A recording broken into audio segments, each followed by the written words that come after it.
Killed in cold blood, he was respectable and good to everyone.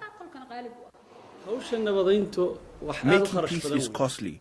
I reckon that it is more expensive to make peace than conflict, and funding it is not easy.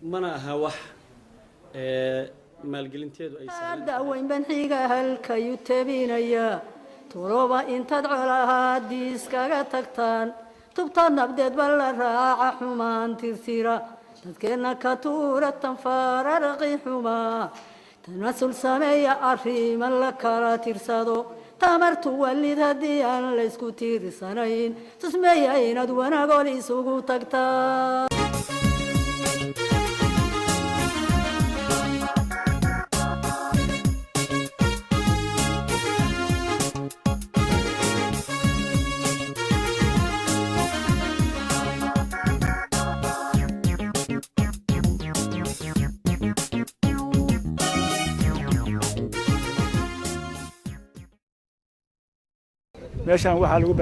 Hundreds and 70 heads of camel have been exchanged here today. A date has been fixed for the remaining part. This is the path to peace and reunion, reconciling the once divided communities. This is a historic day for everyone and for our communities. Today we cherish peacetime and brotherhood. We have found the key to peace and came closer to one another. We have always been and we will continue to be neighbors. It is very important that we exchange camels and reconcile today. In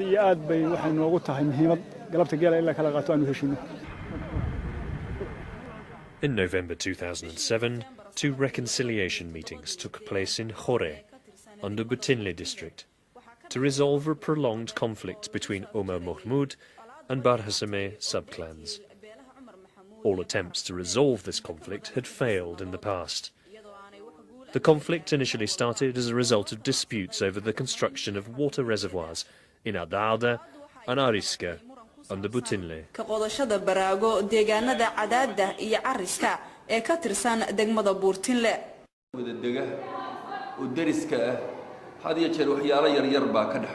Neighbors often have disputes such as killings, deaths, or the looting of camels. But in the history of these two communities, this conflict in Adaada is the only conflict they had as far as I recall. For 9 months, the traditional elders, the government and the people of Puntland joined hands to resolve the disputes, reconcile the two sides and settle the grievances.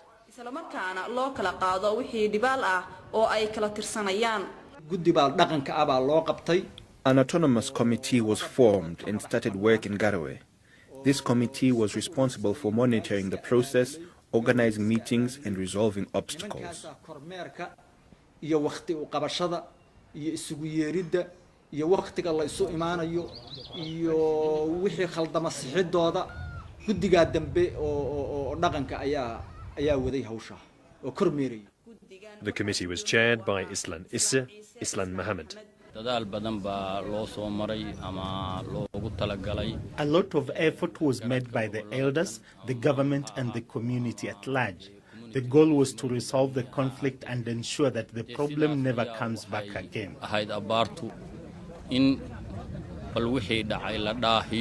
We hope that this is the end of the conflict that started in Agare.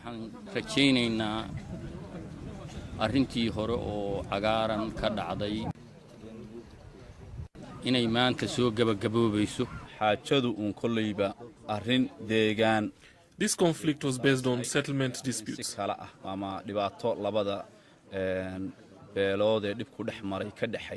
had no clan nature. It involved neighbors closely related by blood. Besides God, it was the neighboring communities who intervened in the conflict to prevent it from expanding.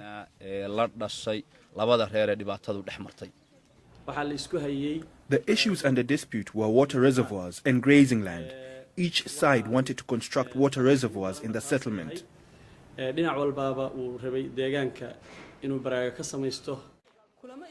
Successive meetings took place in the towns of Garowe, Galkayo, Lassanod and particularly in Butinle district in May, where the two sides were reconciled.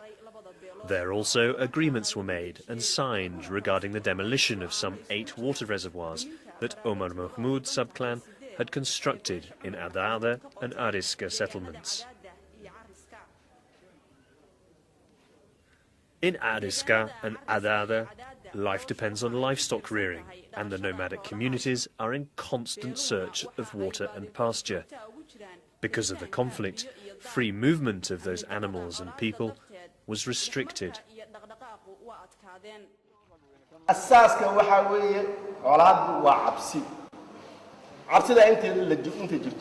Conflict is built on fear. As long as the two communities fear each other in searching for pasture, sharing water, or taking weapons with ammunition, when moving from one place to the other, there is no peace.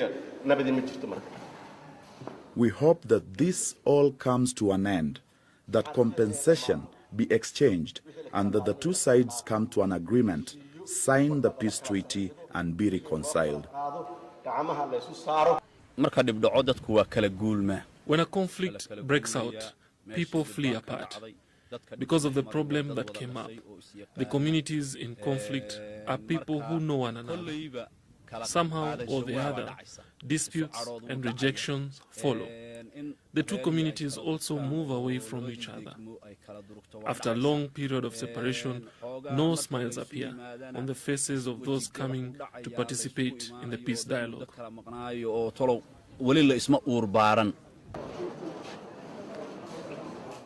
Some of the other resolutions signed at the meeting included the restoration of seized properties, how much and when blood compensation would be paid to the Bahararsame subclan for their 8 men who were killed, and also rules on environmental protection and general peace, as well as penalties for the breaches of agreed terms.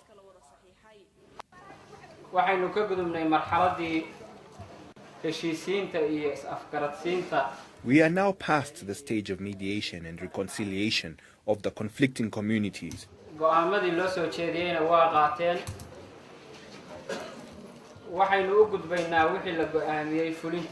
Both sides have accepted the judgment made. We now proceed to the implementation of the agreed terms. Try your best to comply with the terms you signed and carry out your duties with a sense of brotherhood.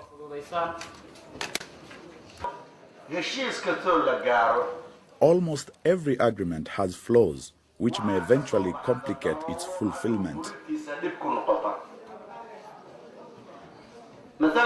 For instance, I see no problem with the rest of the agreement, but I wish to recommend to the mediation committee that they specify a date for the payment of blood compensation.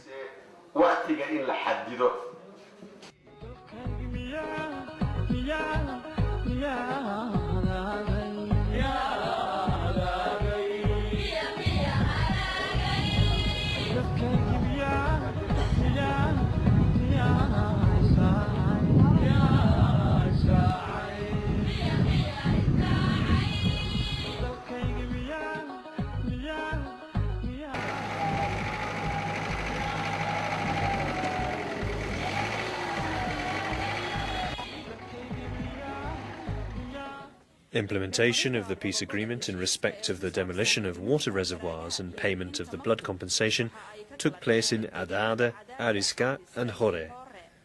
There, the elders, government authorities and members of the civil society organizations participated at different levels.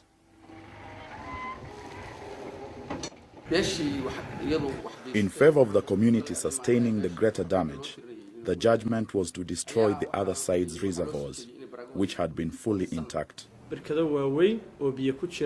We bulldozed and leveled to the ground huge reservoirs, some with water and some without.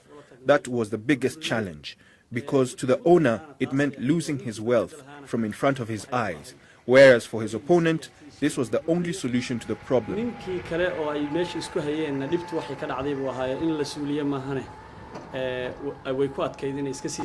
Making those far ends meet was the most difficult part of all. Elders from both sides made a solemn pledge. Any side that purposely relinquishes and deliberately breaches that oath, I believe, shall suffer inevitable infliction. Ever since creation, the land has been shared, and shared it will be now, as water will be shared. Water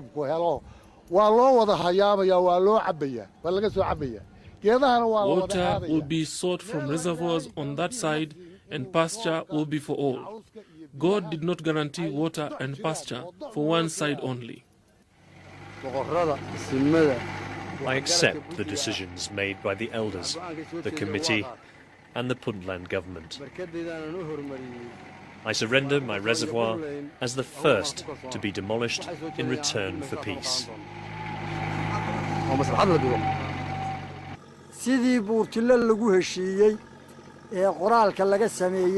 As has been agreed and formally signed in Botinle, in the presence of the titled elders and Puntland government, the people and the intellectuals from both sides, we fully accept and welcome the agreement.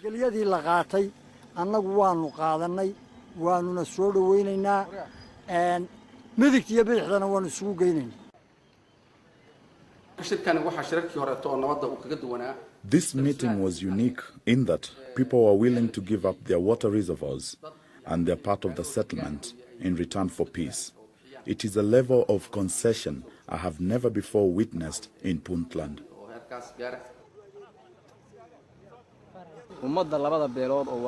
The two communities engaged in the conflict are not strangers to each other. They have been neighbors for centuries. It is not for us to inflict harm on such neighbors. I obey the verdict. The problems in Somalia are mostly caused by territory and grazing lands. Other communities in our neighborhood may be facing even more serious issues. We mourn for those we lost in the conflict and express our condolence to our brothers.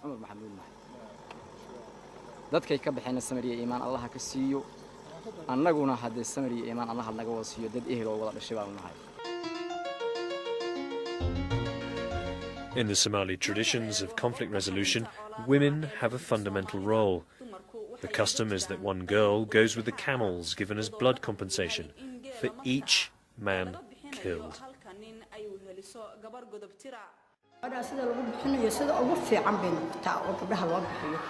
This arrangement is done in the best way of arranging a marriage. The aim is to generate peace between two conflicting families. The bride comes from the family of the perpetrator.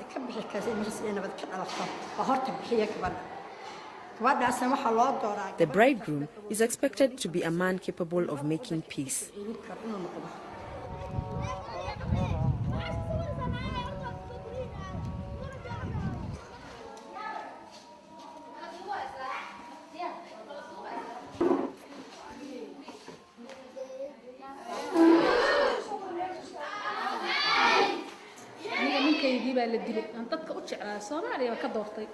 My dear husband, whom I chose from all over Somalia, was killed. He was shot and killed in cold blood. A dialogue followed, and an unusual amount of compensation was ruled, including money and camels, together with the bride.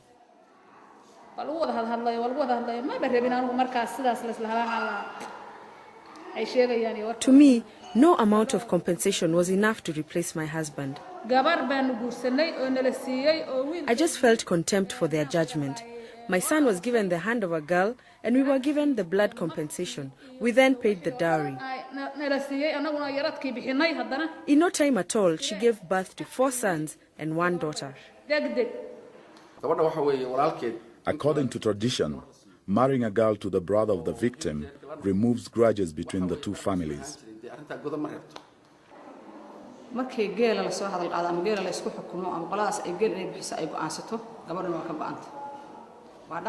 The day one family assents to pay camels, they become obliged to give out a girl too.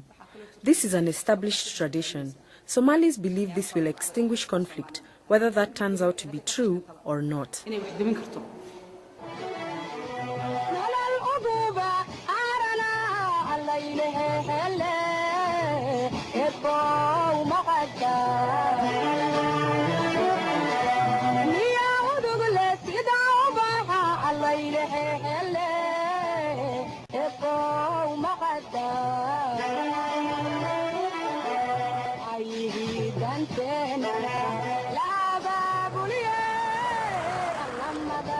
La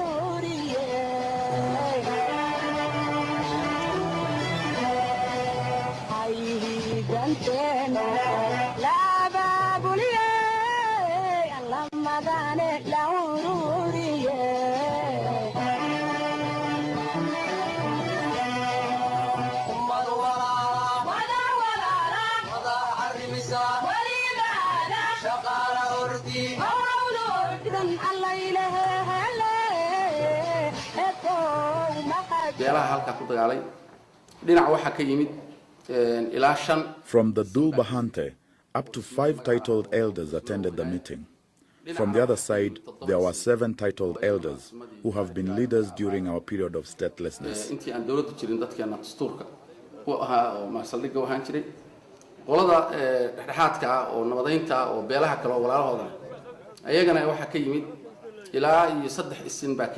Of the mediation committee, 3 titled elders attended.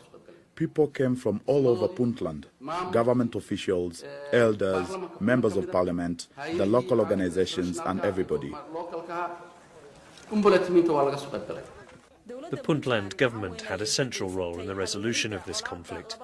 Its contribution stands out as a model of how much it can do to help resolve conflicts among the communities in the region.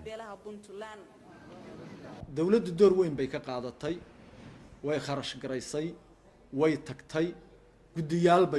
role of the government was indispensable in terms of financial support, monitoring, sending peace envoys, and the deployment of forces to contain the conflict. The government eventually handed the matter over to the elders to avoid the conflict taking on a political nature.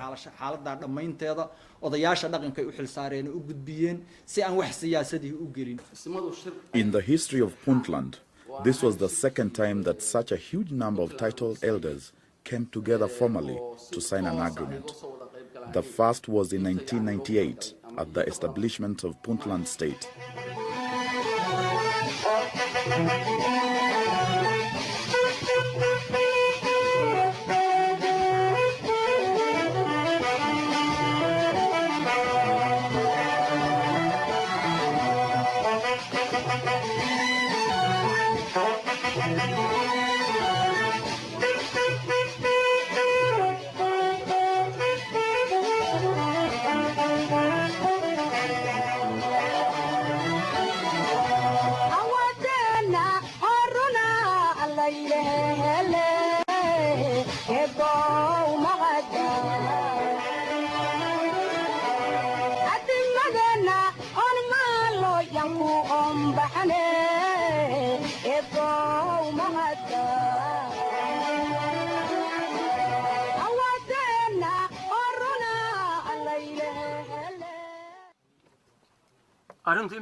We concluded this matter in our 2 previous meetings. Today we are here to ask Cumar Maxamuud elders to pay the blood compensation camels. We have here today 470 heads of camels as the initial investment. It's obvious to us that you're not prepared to pay us a blood compensation. With all due respect, we continue to respect the shared obligation of upholding security.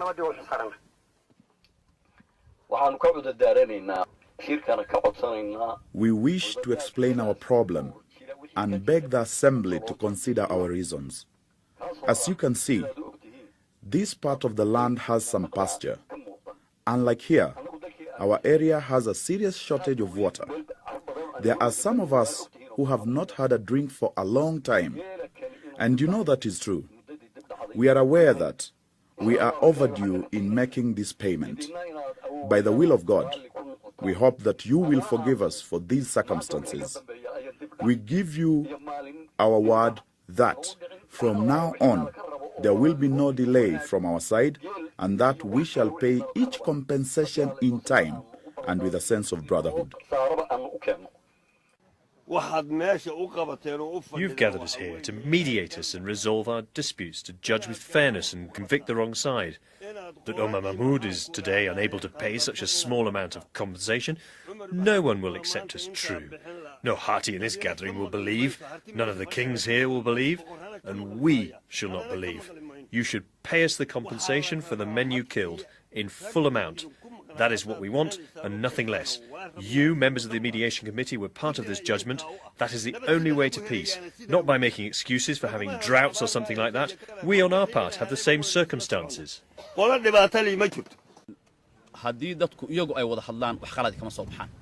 people engage in dialogue, the outcome is never negative. When a conflict erupts, if the problem is well contained and restrained from expanding, and the compensation is exchanged, the people here, in most cases, tend to close the chapter of the conflict as if it never happened.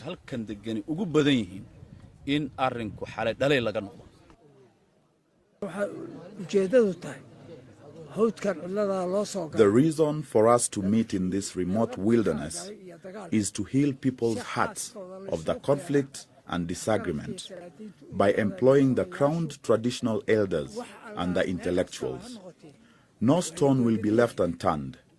People's hearts will be cleaned of resentment and filled with peace and harmony. As we have heard, the time fixed for this compensation is long overdue. Only a part of the total camels ruled to be exchanged is here today. As the mediation committee, we have been obliged to make a decision.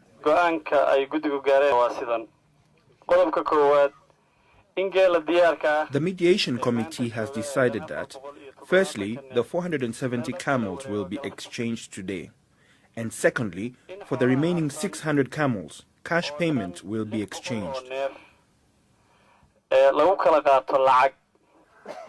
We accept the verdict.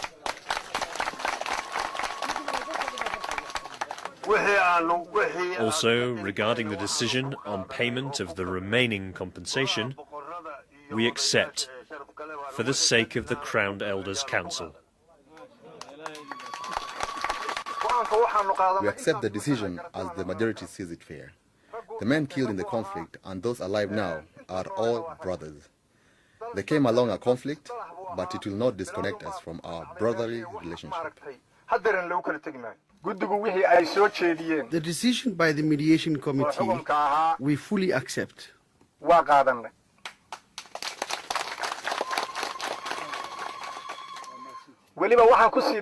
In addition to that, we are willing to make the remaining payment in 10 days instead of 14.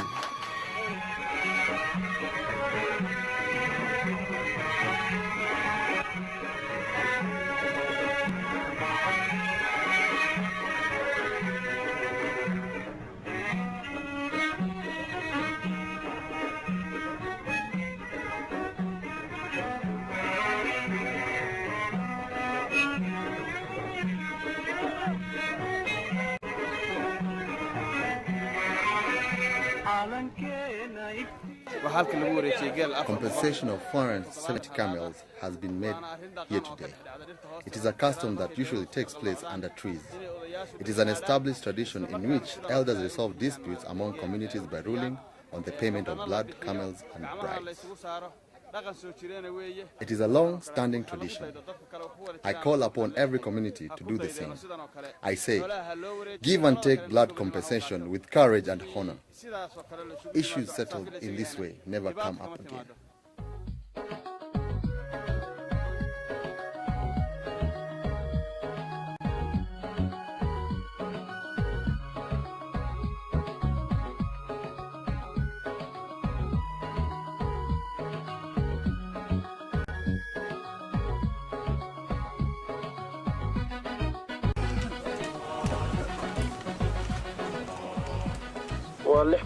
This is equivalent to 600 camels, each costing 2,700,000 shillings, being handed over to Senior Elder Abdikarim Ahmed Saleban. Despite being closest, still a tongue and the teeth may clash. Brothers may quarrel at times. The important thing, however, is for the victim to show patience. Please God, we beg of you peace and pasture. We beg of you peace and pasture. We beg of you peace and pasture. God, we beg of you forgiveness and good health. We ask you for righteousness, long life, faith and prosperity. May we live and die as good men with true faith. God, we pray to you on earth so that you may grant us our wishes from above.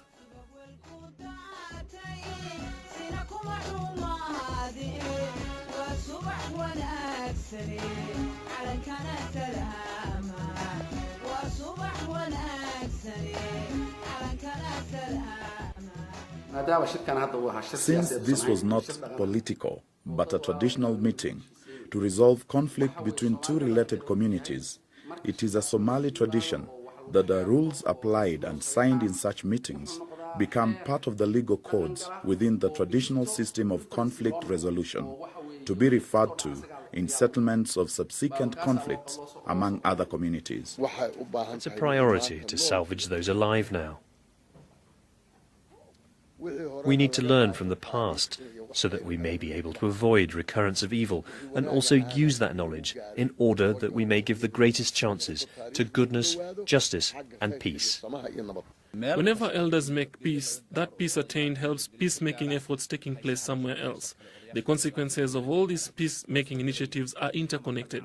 Whether underway in Mogadishu, here or Hargeisa, they are all linked in a way we may fail to